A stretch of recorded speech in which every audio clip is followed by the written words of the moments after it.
up, guys? It's official. Chronicles of Arcane is a dying TCG. Someone's got to say it. I didn't have to be me at first. Well, okay, to be honest, some people have been saying it for a little bit now, but I'm the first, Chronicles of Arcane content creator kind of saying it. Chronicles of Arcane is dying. We gotta say it. And in today's video, we're going to talk about why Chronicles of Arcane is dying, does it matter, and can we do anything to fix it? If you don't know me, my name's Kevin from Kevin Cracks Cards, and I've been making Chronicles of Arcane content for a while, here and there. It's a TCG I didn't think I would get into, and I've had an amazing time meeting some friends, connecting with existing friends, joining a Chronicles of Arcane competitive team, placing podium on several tournaments for the game, and just having a blast with the game. I wouldn't make a video like this if I didn't care about Chronicles of Arcane, the TCG. I am wearing a Chronicles of Arcane hoodie, so obviously I want the game to succeed if possible and continue existing as is. But I decided, instead of making a very scripted 100% video with a lot of research and evidence, I thought, hey, let's make it more pathos, more emotional, because this is an emotional topic for people. This is a company with real people, with real artists they're paying, with a real community, putting real money and real time into a TCG. So I think let's appeal to emotions here. So, is there any good things right now with the Chronicles of Arcane TCG? Well, yes, there are good things. They are still making sets. There's a mini set 2 coming out, which looks cute, it looks good. Additionally, they've hired some new staff for Chronicles of Arcane. We have Mud, who was a judge for a long time, worked on Chronicles of Arcane here and there, is now working with Organized Play, and Hasbar also is working on a social media presence, so that's all good. Correct me if I'm wrong there on any of those things. And yeah, the Chronicles of Arcane team is still awesome. I love Trey, I love Ryan, those guys are cool. They worked their butt off to make the game happen and exist. As someone who worked in a card game company, making a TCG is very hard on all ends. So I have a lot of respect for the Chronicles of Arcane team. Now that said, like I said before, Chronicles of Arcane is dying. So why is it dying? Well, if you look at the presence of the community presence is at an all-time low. Long-time content creators like myself and others just don't talk about the game that much. People are not playing the game, really. It's barely anyone still playing it. They're struggling to even get weekly tournaments going for the game. The market is at an all-time low. Prices of cards have been going down, to my knowledge. Again, correct me if I'm wrong. That's just my impression of it from what I've seen. And collectors in general just aren't posting, their pulls and their hits. It's just all content for the game is at an all-time low. How did we get to this place? How did we get to Chronicles of Arcane, the TCG, dying? Well, there's not one right answer to it, but this is my personal narrative of how it happened. And like with all big problems in life, the problem isn't one thing. It's a lot of many things, a lot of little things compounding upon each other into a systemic problem of the dying aspect of the game. The first issue, and in my opinion, this is the most important issue for why the game is dying, is the unbalanced and unfun metagame. Now, as a player for Chronicles of Arcane, primarily I am a player for the game. The metagame is bad. It's very bad right now. It's not fun, okay? It's not very interesting as is, and it shows. Players just do not want to talk about new changes or very exciting things to the metagame. For a while, before Set 2 of Chronicles of Arcane came out, we were all excited for a big changes to happen in the metagame. Cards that will shift and change the existing water-based metagame. But unfortunately, even with a small handful of tournaments, I think quietly the players understand that water is still the top deck. And even if it isn't the top deck, it is still the deck that other decks will struggle against. To put it very bluntly, Chronicles of Arcane has the issue that the lower cost cards, particularly in water, easily trump the higher cost cards. It's just very common balancing issues as is. But there's no banning. Myers Stalker is still one of the best cards in the game, and it's still an early game trumping card. The Mermaid Ambassador combos are still rampant and still very viable. The problem also is that water was the top, in my opinion, and the data shows it too, of set 1, but the water counters in set 2 were not good. They are not good cards, guys. Deep Terrors, an amazing card to counter water, is in water. How does that make any sense to push water out of the metagame? Thematically, it makes sense, and the art for it is kick-ass, but you put the best water counter in water, people have to run water to counter water. It doesn't make sense. I'm tired of saying water also, guys, if you can't tell. But the other water counters are just not good also. They're too slow, they're too clunky, they don't counter enough. There's a lot of ways Trey and the team came up to counter water, but they aren't good enough with the exception of Deep Terrors. They're not fast enough and the like. Now, if you're going to tell me, well, is there any data to show that water is still the top and is trumping people in tournaments? There's a little bit of data. You know, my buddy John and I, we went to the first online Chronicles of Arcane tournament, not ranked, but it was the first one that existed online. And we both topped out of the 8 people playing existing water decks. We've barely changed. We only added a couple of the newer cards in there, particularly Deep Terrors and Primordial Ooze, and we just crushed people for the most part. Now, you could argue that was a casual tournament, but honestly, I don't think we need to experiment further because the buffs the other types got were not enough. Water just got better in this set. It got more consistent. It got more answers to possible threats. And it's just not a good metagame to play in if you enjoy playing TCGs, okay?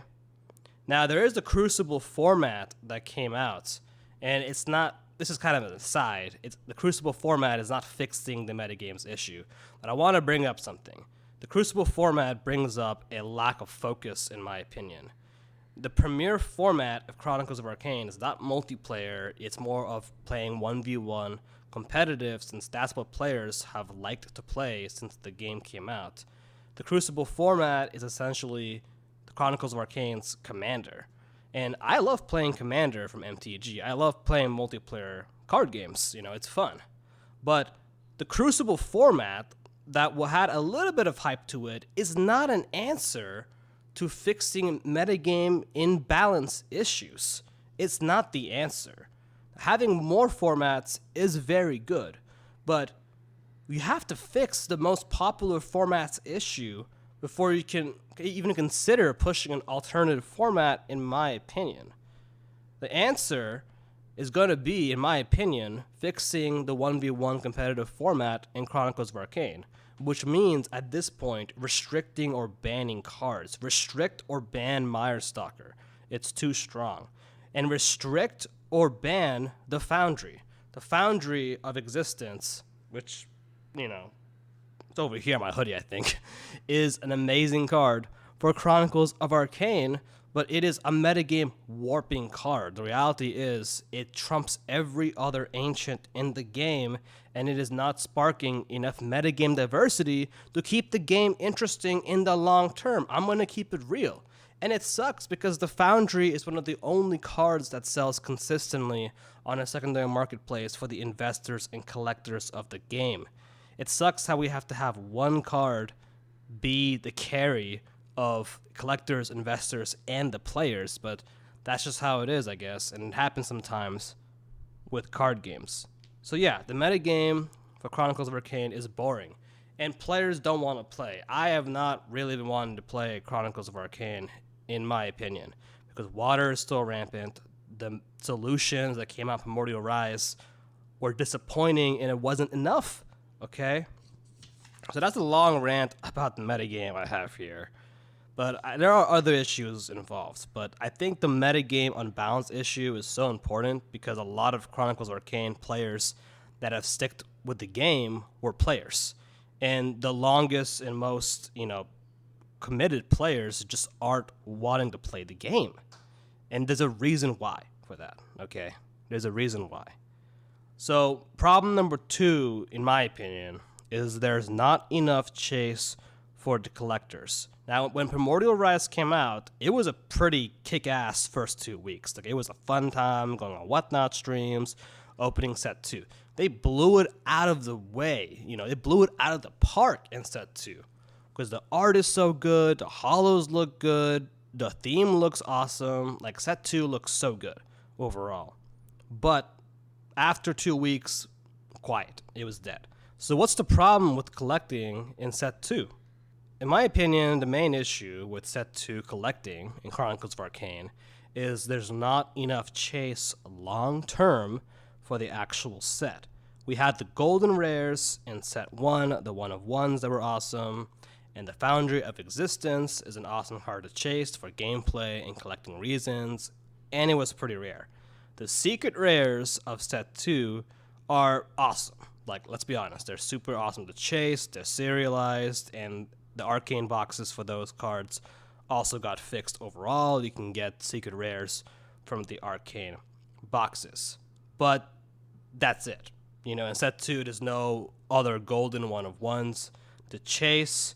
And most importantly, I think, it's that the non-secret rare cards in set 2 are not worth it to chase. That's a major point.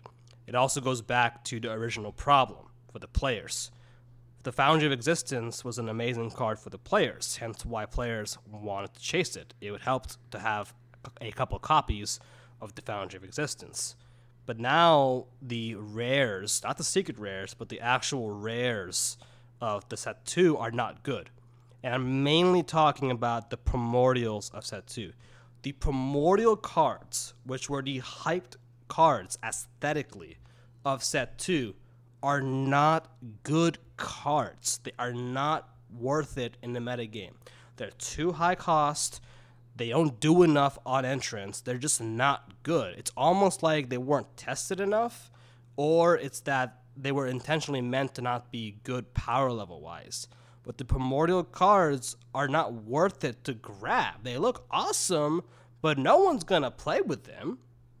And as a collector standpoint, because you get, about 1 or 2 every box, after a few boxes, you're like, okay, this is already enough, And also, they're one of one. I don't need to get multiple copies of them. Whereas, if you look at set 1, the Elder Druid, right? Like that Earth buffing guy. He's an arcane rare, super rare, and I need to get multiple copies. Because of that, with Elder Druid, I have to open up multiple booster boxes or get it from someone in secondary market. So there's actually more incentive to trade for the Elder Druid as is. So it's not worth it opening up multiple booster boxes of set 2 because the Primordials are not good. I gotta keep saying it because it's very blatant, and someone's gotta say it. The Primordial cards are just not good for the metagame. They're not fun to collect because you already get them pretty easily as is. Really, it was the secret rares that was the chase cards of set 2. And that's not enough for the long-term collecting of the game of set 2. Let's also talk about the secret rare boxes the god boxes, sorry. Let's talk about the god boxes, right? The god boxes for the game, they said there was going to be these god boxes and start, but honestly, there's not enough god boxes out. Or maybe there was an issue with the God Box distribution. In set 1, it was super hype seeing the God Boxes. We knew they existed and they were rare, but the reality is they were not rare enough that there was going to be no God Boxes out. But in set 2, I feel like there's almost no God Boxes. Like, set 1 had enough God Boxes where we could see a stream of God Boxes or at least buy a God Box, pack. But set 2, I'm not really seeing any God Boxes.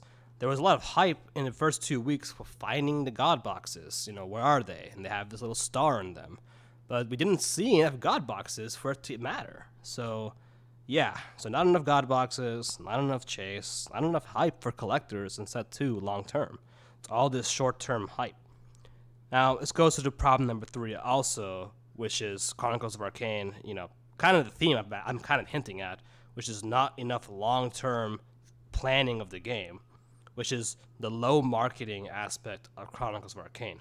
Marketing matters a lot for a TCG, and this is a point I think my friend Dark Eye, I think, has been trying to hint at and bring up for a while, which is that they haven't done any marketing presence seriously, and when they have started doing marketing presence, it's at like the bad times. It's like not good times. Like, for instance, they really pushed Facebook and Instagram and the like further, primarily, particularly Facebook, after set 2 came out and the product was already out, rather than continuously pushing the long-term, marketing of the game. So it was kind of too late, in my opinion. That's if my memory recalls, honestly, but the marketing is just not there. Even like simple paid Facebook advertisements and the like is just not good.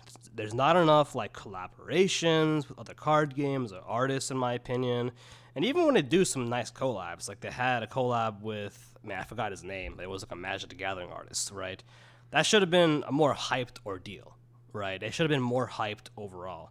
But the marketing presence of the game is not good enough. We're not bringing in enough new blood, I came in Chronicles of Arcane kind of late, honestly, in my opinion. I came in like when set 1 was already out for a bit, but also before set 2.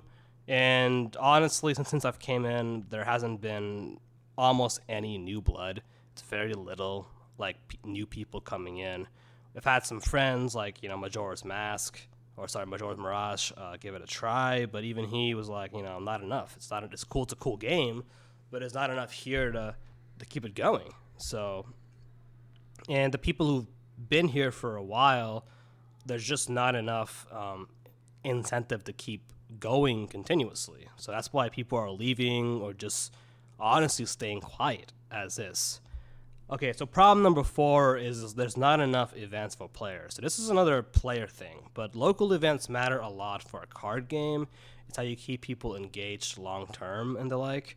And honestly, and the issue is that Chronicles of Arcane pushes these bigger tournaments for the game, particularly online, but they're not pushing enough local tournaments, like, a world championship or, a seasonal championship or something, right? They're not working with stores enough to get seasonal play going on. And that's the real thing, right? We need seasonal events. We need, like, reason to keep playing at our local game store continuously. But honestly, there's almost no local game stores that host Chronicles of Arcane. It's only like a handful of them. If you look at the actual tournaments on the Organized Play website, it's only like a couple, right? And even those couple communities have been pretty quiet with Chronicles of Arcane. Only hype being there if a new set is coming out. And again, that is not enough for keeping the long-term interest of the game going. I think there being not that many events, honestly, kind of goes in hand with problem number 4.5, which I'll bring up now, which is that the starter decks are not very good for Chronicles of Arcane. Now, what I mean by that is that I don't mean the starter decks are bad, right? Like, they're bad products. They're actually really good products. They have, multiple copies of the main card, and they're very affordable. They're actually high value for a starter deck in a card game. But the problem is that they're not very well constructed, in my opinion. The starter decks are not good for the metagame. I would only pick up a few cards from them for the metagame. And in my opinion, besides just a starter deck tournament, even those are kind of iffy. Like, I tried a starter deck tournament for set 2 before, and it was okay. It was more fun in a multiplayer environment. But honestly, I think the starter deck construction could be better. The decks could be more synergistic. And in my opinion, the starter decks should be more metagame focused. If I was to make set 3 of Chronicles of Arcane, I would make the starter decks all like kind of competitively viable. More how Yu-Gi-Oh! Does their structure decks. Like, in Yu-Gi-Oh!, you can buy a couple, 2 or 3 starter decks or 2 or 3 structured decks, and you basically have a competitive deck. That's how I think it should be. because unless we make the actual competitive game, competitive metagame for Chronicles of Arcane accessible, we're not going to see any growth and development. You don't need the starter decks for Chronicles of Arcane for anything except maybe trying the game out and getting those, ancients as is. But with the exception of that, like, the decks are not good enough for someone to play the game. A good case study I have is my buddy John. So John has played Chronicles of Arcane, since the Halloween set, and he's a Magic the Gathering player.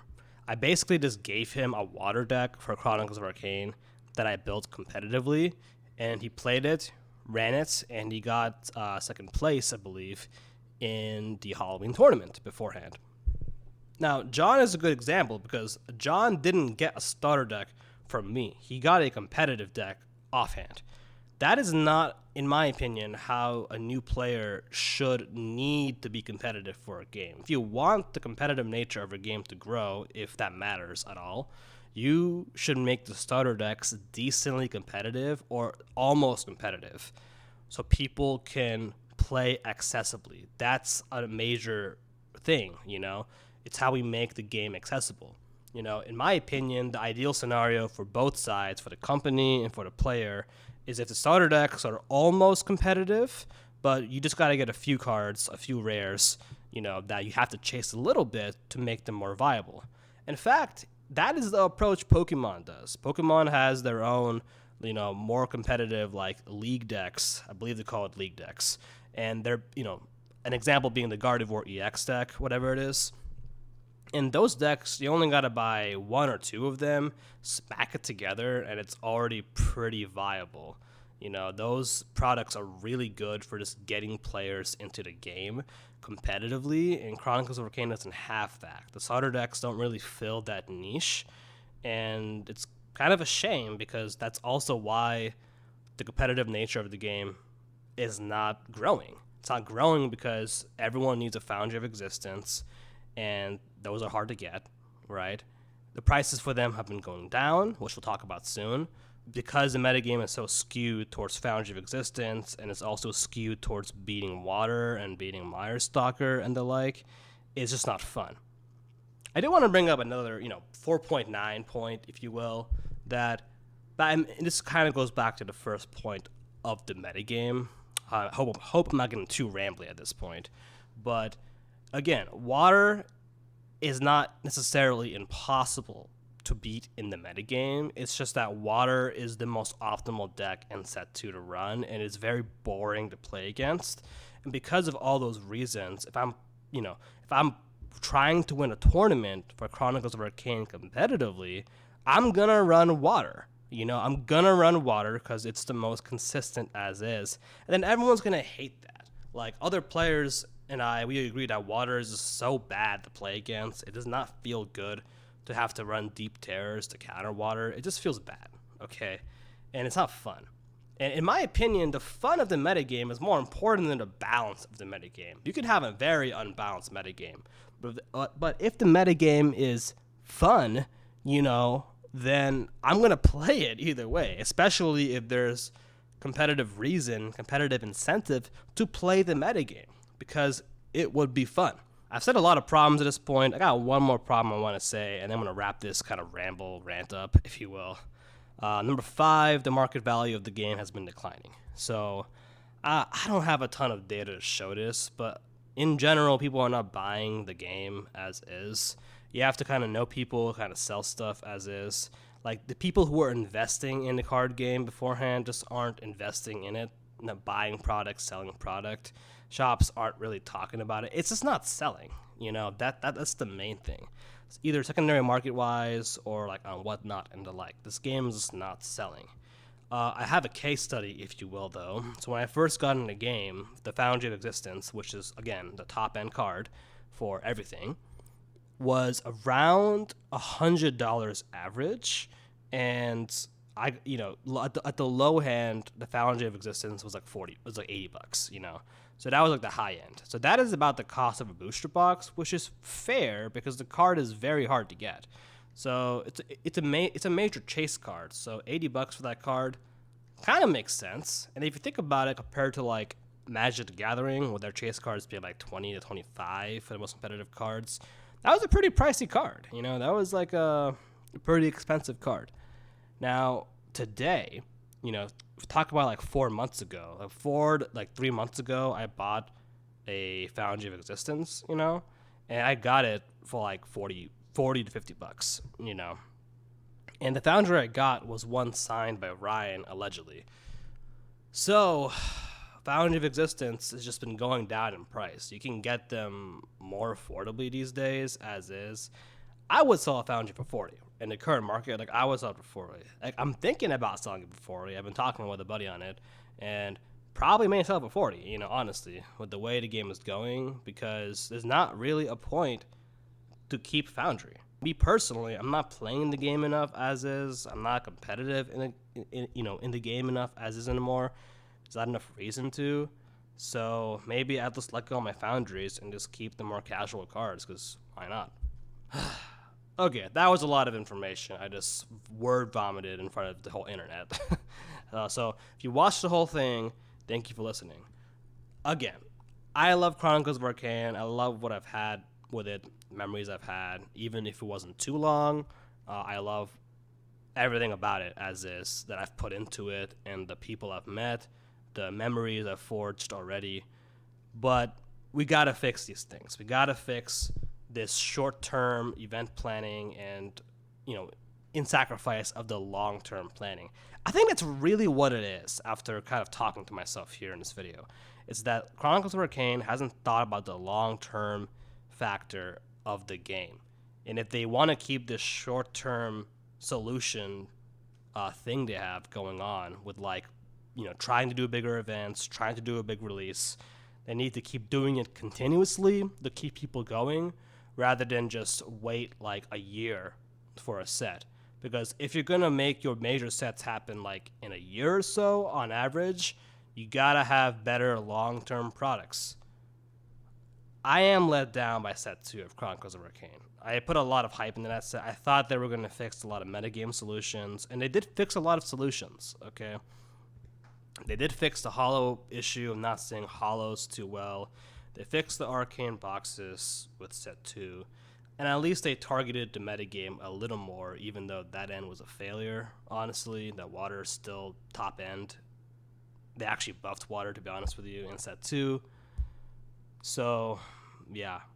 I don't know. I want a game to succeed, guys. And to be honest with you, like, me, myself, like, I bought it up there publicly with Trey, you know, and Ryan. I was like, hey, you know, I would be interested in being part of the R&D side for Chronicles of Arcane, but only to help balance the game, because I think I could really help with that overall.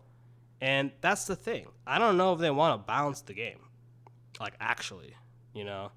If they do want to balance the game, this is not the way to do it, you know. It seems like they're just trying to keep the game, like, keep the value of the game as is, with a Foundry and the like, and not really try to balance it too much. I don't know why they don't want to balance it as is, to be honest with you. Yeah, I mean, I can help with the balance of the game for sure. I worked with MetaZoo, the first one. Had a lot of, had several successful sets in general for the game. And honestly, I'm a better game designer than I was in MetaZoo.